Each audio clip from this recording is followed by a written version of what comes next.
Mine God, 2 days ago, I finally hit the wall with Salvia.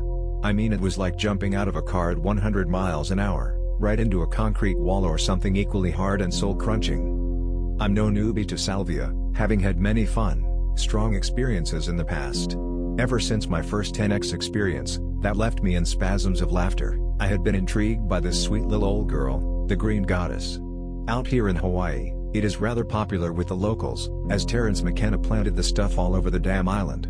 So I consider myself sort of a salvia farmer, as I have been growing the plant for about a year now. It has been really nice cultivating a relationship with the plant, and the bonding betwixt man and plant has really helped me a lot on my trips. I have always had good experiences. By good I mean that I have felt the raw force of this substance, and it was as if I was a puppet being jerked around by a benevolent mistress. Usually I just laugh insanely for 10 minutes or so, and have so much fun. But, as many of you people know, Salvia has reverse tolerance, so the more I do it, the easier and more intensely it seems to affect me. This past Saturday night, I had a fresh batch of extract waiting for me when I got home from work. In the past, I have used various extraction techniques, from denatured alcohol, very effective, but really poisonous, to rubbing alcohol, weaker but not as bad on the health. So this time, I decided to use a cold acetone tech, just to try out something different. Good lord, it was fucking effective. I mean, stick your head in a blender effective.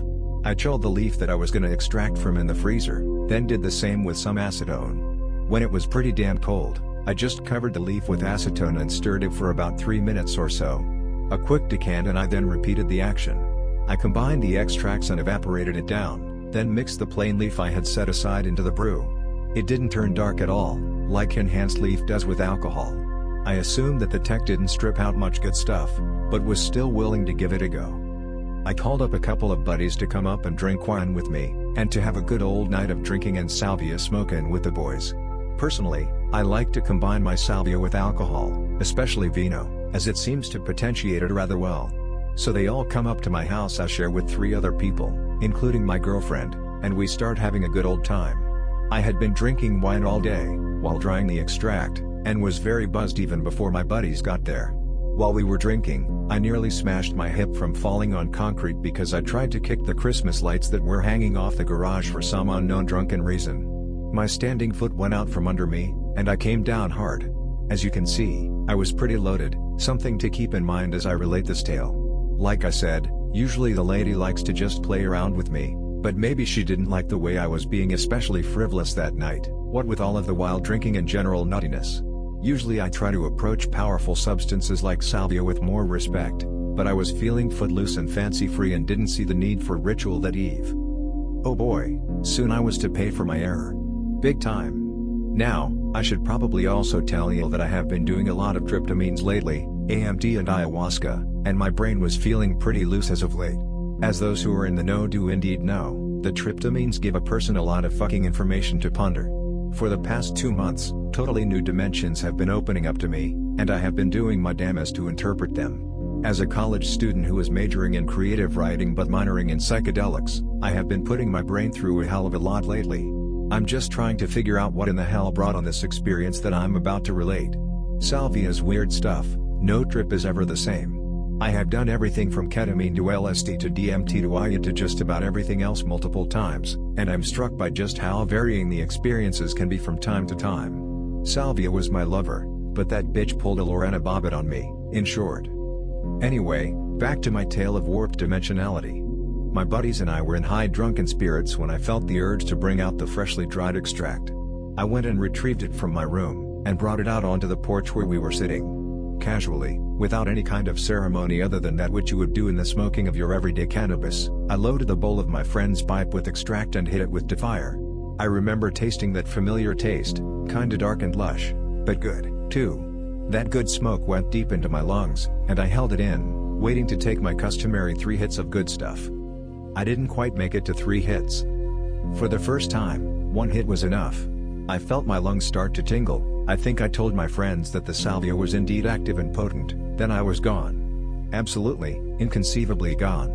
It was like I had just woken up into another totally different reality. Only this reality wasn't reality, no sorry bobtail, it was the antithesis of reality. One time on LSD at Jazz Fest in New Orleans, I had what I call the ultimate vision. you'll know what I am talking about. Behind the scenes of reality and that perception that makes people institutionalized forever. The true view of reality. You know, when a person gets to that point past that little crust of perception that we call our lives and our world, where they suddenly realize their ultimate position in life and the universe. It's not fun, as it totally invalidates our lives. I mean, when you realize everybody you love, everything you take for granted about this world are merely props on an intergalactic stage. All of our hopes, dreams, fears, just soap bubbles on the plate of existence? I mean, we all know that we are merely shells, walking around on this earth, but when you actually see that, oh God, it sucks, sucks, sucks. Some things we aren't meant to see while we are still bound and meet reality. I return to this reality, this ultimate vision. Death would have been kind if it had taken me right then and there. At least on acid that time in New Orleans, experiencing the similar vision, I knew that when the acid faded off, I could return to the comfortable delusion that is my life, that the acid was allowing me to see something that I wasn't meant to see, and when the peak wore off I would be okay. It wasn't like that on the Salvia.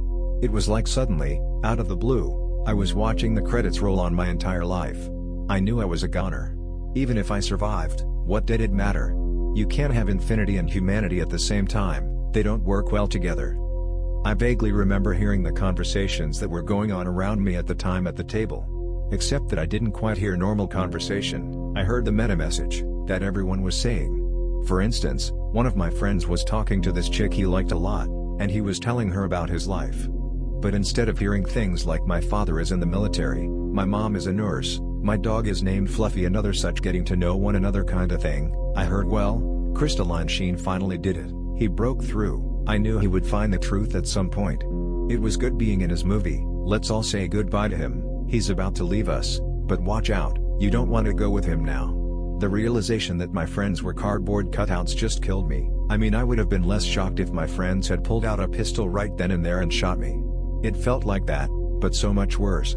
I can deal with pain and injury, but not the ultimate vision. Damn it, Lady Salvia, why did you have to go and show me that? God, that wasn't cool at all. I remember jumping up and running, trying to outrun the meltdown that was occurring all around me. Everyone I had ever known was popping up everywhere, wishing me goodbye, and they were all sad that I figured out the game so early in my life. I ran into the house, nearly knocking out people in my mad dash to my bedroom. Amazingly, I felt like I actually ran through one of my housemates, like I was a ghost already and I didn't even matter anymore. Vaguely, I remember running to my room and laying down on my bed, waiting to finally die, to end the torment of having thought my life was real, only to find out it was just a fucking movie. The room dissolved, and the only thing that existed was my hands, and my bed. I guess because my hands were clutching my bed in a death grip, the door to my room was opened wide, and I knew that all of the people I had ever known were all about to walk through that doorway and mock me, laughing because I had believed in the delusion, and they had all participated in that lie. Thankfully, that didn't happen. Downstairs, I heard our neighbors, we live in a duplex, talking, and I swear to God, they were talking about me, and what I had just done. I only vaguely know these people, but they knew exactly what I had done, and were laughing at the role they had played in my life delusion. I knew I was a goner. Oh God, I almost get sick to my stomach recalling this. It was worse than any torture, any kind of bad thing I can imagine, from anal rape to being drawn and quartered to having your fingernails pulled out by the roots. It was beyond the categories of good and bad. Like I said, it was the real deal. I know this is part of the bad shit that happens when you die. Before your spirit goes back home and everything is good, you have to leave this world behind, and in doing that, you realize that it was all just a dream. After a few minutes, I guess, as I felt I was in purgatory and eternity, I felt that I wanted to live the lie. I wanted to return to all of those things that I enjoyed and loved. In short, I needed some grounding in a big way. I managed to make my way back out to the garage to relate to my friends my experience. But reality was still vibrating, and mostly molten. My friends were still gloating about their roles in my delusion, and they were laughing about incidents in my life they had witnessed, because they were plastic gods that had designed my life to that point anyway. But that didn't shock me anymore. I think I was resigned to death by that point. Slowly, as I sat there in the company of my friends, it was like I came up to the surface of the ocean having dived down to the depths, and those conversations started making sense again.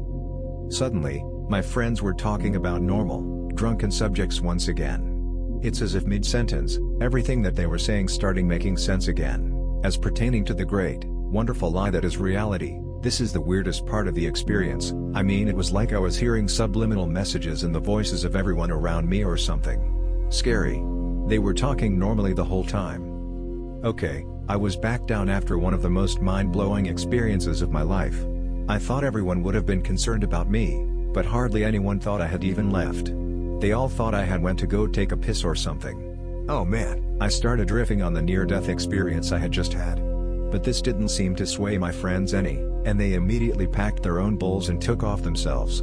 I was still too far gone to observe what happened to them, but I did something that I still can't believe I did. After all that I had just went through, probably one of the worst experiences of my life, what do? I take another hit of salvia. It all came back, but mercifully, I think I blacked out, as I remember coming back slamming my head into the metal table saying why, oh why did I do that to myself again? I immediately drank up the rest of the wine in great swallows. I needed intoxication, not for the drunkenness, but for grounding. It was necessary, because I felt that my soul was not quite back into my body. Now, 2 days later, I am just about back to normal. I passed out, thankfully, not long after the experience, and have felt weak ever since. It is as if my mind and spirit was so jarred by this experience that I have suffered kind of a mini death or some such. I keep trying to tell my girlfriend about this, and more comes to me as the days go by. I know myself and the other realms enough to know that I needed to undergo that experience for some reason. Why? I keep asking myself, why did I have to go there? I went out and meditated with my salvia plants, hoping for an answer. It's almost like I feel betrayed. Salvia has always been kind to me, almost lighthearted. But I feel my extraction tech may have been a little too strong, and maybe, I dunno, maybe it was time for my bitch slapping of the century. I live for the psychedelic experience. Will I ever do salvia again? Most definitely, but until then, I have a lot to do in the way of centering myself. To me, it is like I just lost a battle in the consciousness wars. I feel the shame in spirit, the need to have to go to war with the spirit world is starting to awaken in me. Not a battle to do any spirit any harm, but to fight to maintain my position in the universe. We fight this battle every day, by eating, sleeping, keeping death away by living. Just tonight, I have gotten my power back that I had lost. I made a huge beef stew. I'm a carnivore, meat helps me to ground really well, and that did wonders for my spirit. I now have to focus on gaining strength for the next battle. This is like a quest for me. I realize that I'm in too deep to turn around now. I have to dive to the very heart of this mystery that I have uncovered. Until then, love and light. And just because it's a lie doesn't mean it doesn't mean something, somewhere, I don't exist, and you don't either.